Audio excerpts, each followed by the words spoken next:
What's up, guys? Today we're over here on another project that we're getting ready to start.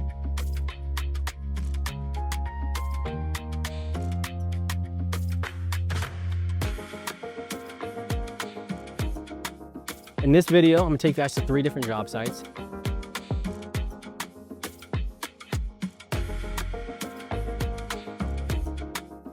And all 3 were coming out of the ground. So I'm gonna take you guys around, show you what we got going on, and walk through some of the decisions that we're making on each one.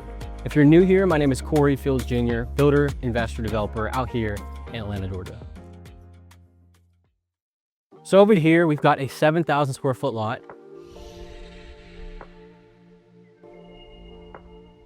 And we're putting a 1,376 square foot 3-bed, 2-bath on it.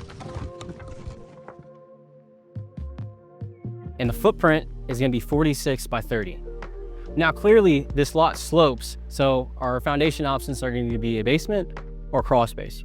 But before we get into that, I want to talk about some of the things that we had to actually do in order to get here. First thing we did was clear the lot, got everything cleared, hauled off all the debris and whatnot. It was super overgrown, had to get rid of all that. And then in order to get this construction entrance in here, we actually had to bring in about 4 loads of dirt and then a load of 57s to get our construction entrance. We had the surveyor come out and set our pins so we can see exactly where the house is going to sit. Then we could start making our decision on how exactly we're going to approach this foundation.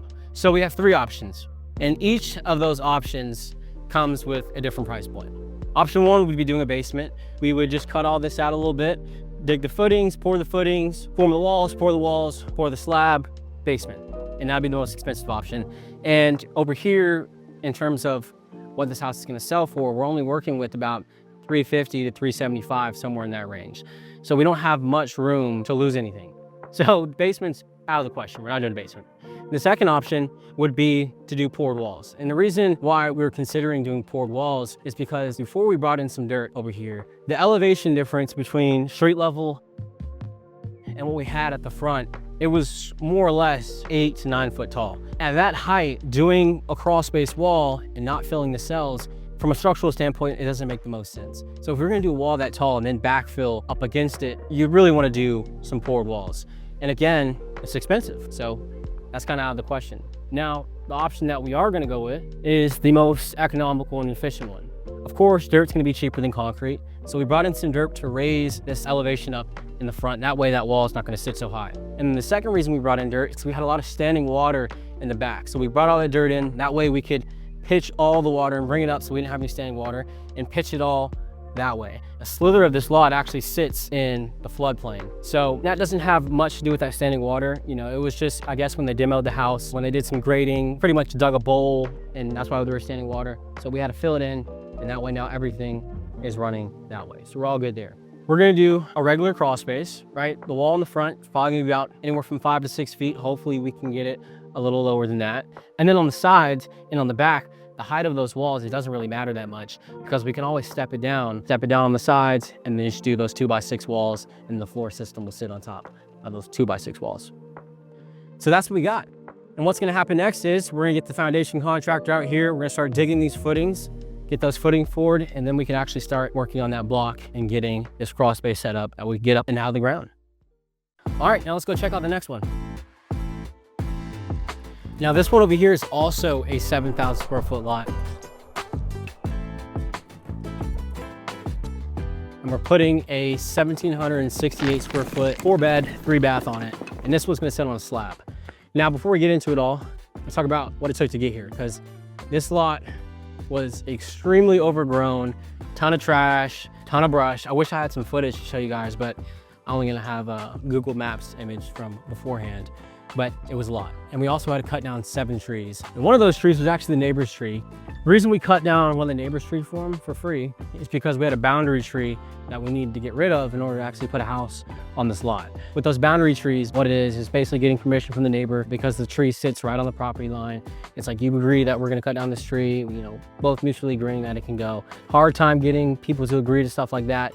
So that's why we cut down for them for free, because typically what we do, they sign a tree agreement and there's a tree they want gone. We're gonna have the tree crew out here, get it gone for them. In terms of actually where we are now, we got this thing cleared, rough graded, we got our stakes out for where the house is gonna go. Now we're getting ready to get this foundation all set up. What we're gonna have to do over here is in the back over here, as you can see, this porch corner is sitting on this slope. Now I knew we were gonna have to get rid of this, have to cut all this down before they even staked it out.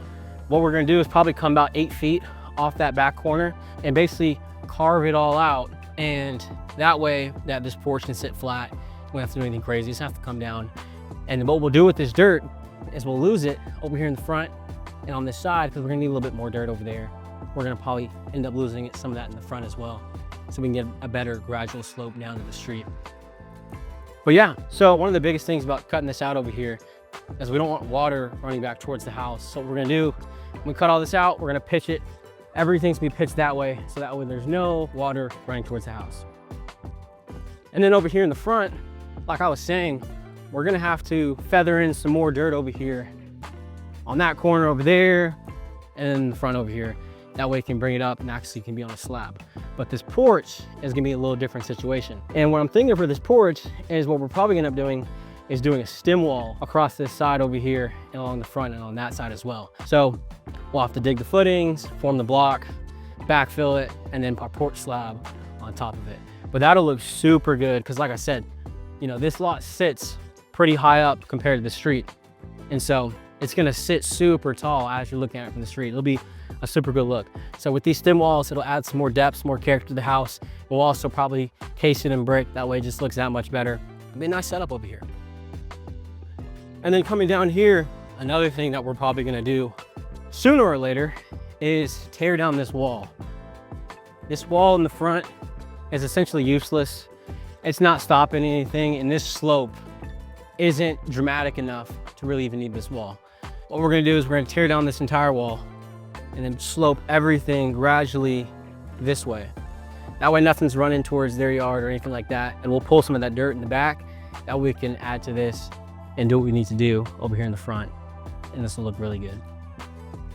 What we're gonna do is probably gonna sod this entire front. And then that way, that grass will slow down a lot of the runoff. Well, I won't have any runoff for that matter. That's pretty much what we got over here. What's gonna happen next, like I said, foundation contractors will come out here. He's gonna cut out the back, we're gonna feather in the front. We're also gonna probably get him to dig those footings for that stem wall in the front for the porch.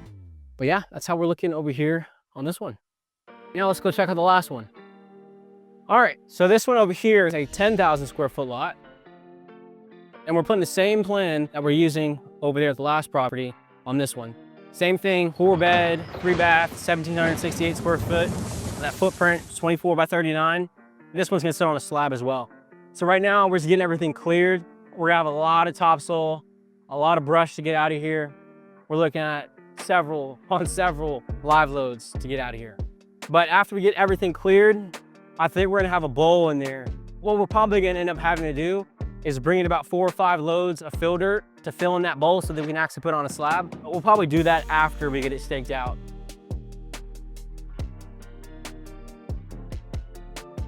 Before the lot looked like this thing was completely overgrown. I mean, we had a ton of trees in here, probably cut down about 9 trees, some big old trees. We had trees with limbs hanging over the power lines, cut down a lot of stuff over here. And like I said, after we get this thing cleared, get it staked out, put some fill dirt in there, ready to go. So those are the 3 that we're taking out of the ground. We'll crawl space in 2 slabs. We got 2 2-stories, 1 single story. And that's all I got for this video. If you like this video, hit that like button, subscribe, and I'll see you guys in the next one.